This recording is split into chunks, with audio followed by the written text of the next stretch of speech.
Hey guys, welcome back to my YouTube channel. मेरे पिछले videos को इतना सपोर्ट देने के लिए थैंक यू सो मच।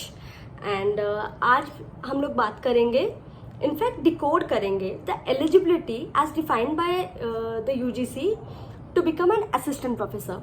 आगे बढ़ने से पहले मैं अपने पिछले वीडियो की कोई क्लैरिफिकेशन दे दूं एक बार कि मेरा मोटिव बिल्कुल भी आप लोगों को उकसाना नहीं है कि आप लोग पीएचडी मत करो। मेरा मोटिव ये है कि आप लोग रियलिटी को जान के फिर पीएचडी करें, क्योंकि जो एलिजिबिलिटी क्राइटेरिया है, पीएचडी तो चाहिए ही। अगर आपको फैकल्टी बनना है, अगर आपको एकेडमिक्स में आगे बढ़ना है, तो उसके लिए पीएचडी चाहिए। तो आप अपना माइंडसेट अप्रोच सही रख के फिर पीएचडी के लिए आगे बढ़ें।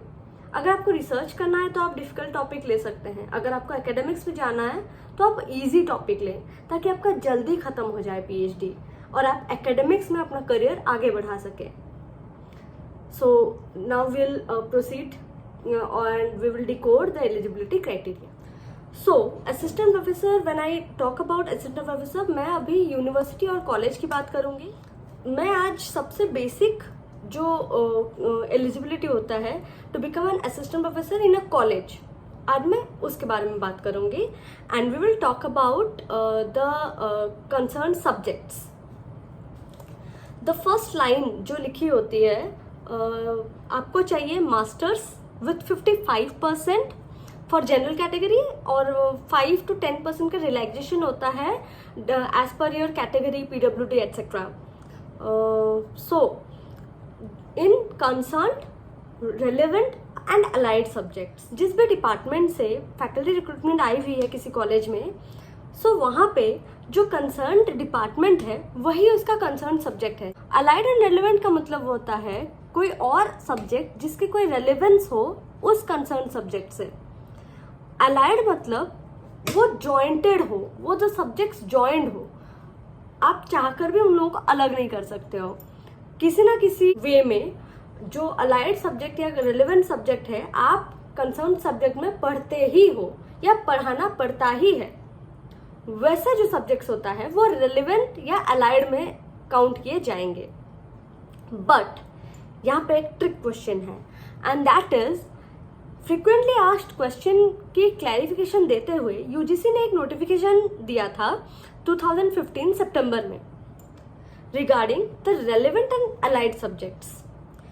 तो कौन कौन से सब्जेक्ट को रेलेवेंट एंड अलाइड हम मानेंगे, ये चीज डिसाइड कौन करेंगे? द अपॉइंटिंग अथॉरिटी और द कंसर्न यूनिवर्सिटी जिसने वो फैकल्टी रिक्रूटमेंट की एडवर्टाइजमेंट निकाली हो,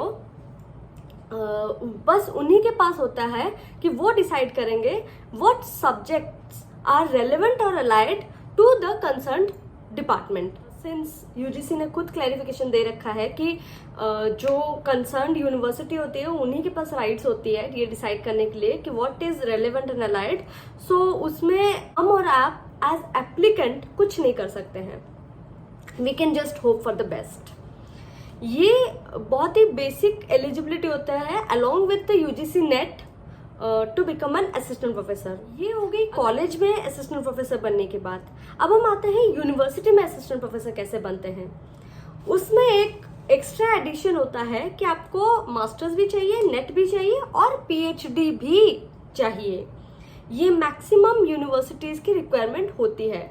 सेंट्रल यूनिवर्सिटीज में तो फॉर श्योर, एंड बड़े इंस्टीट्यूट्स में तो फॉर श्योर।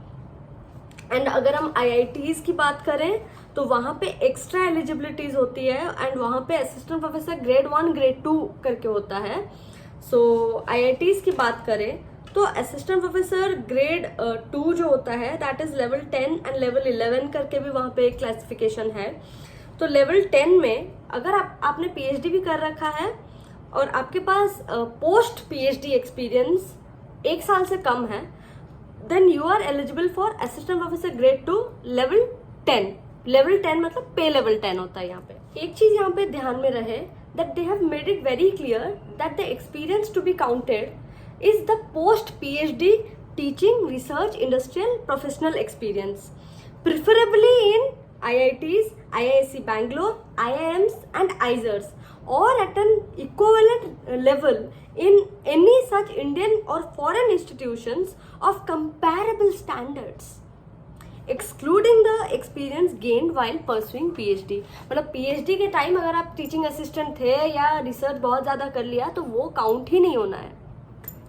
PhD के बाद IIT के इक्विवेलेंट स्टैंडर्ड कि किसी इंस्टीट्यूट, ऑर्गेनाइजेशन या इंडस्ट्री, मतलब उस लेवल पे अगर आपने काम किया है और एक्सपीरियंस आपका है 1 साल से कम है, तो आप असिस्टेंट प्रोफेसर ग्रेड 2 लेवल 10 के लिए एलिजिबल है.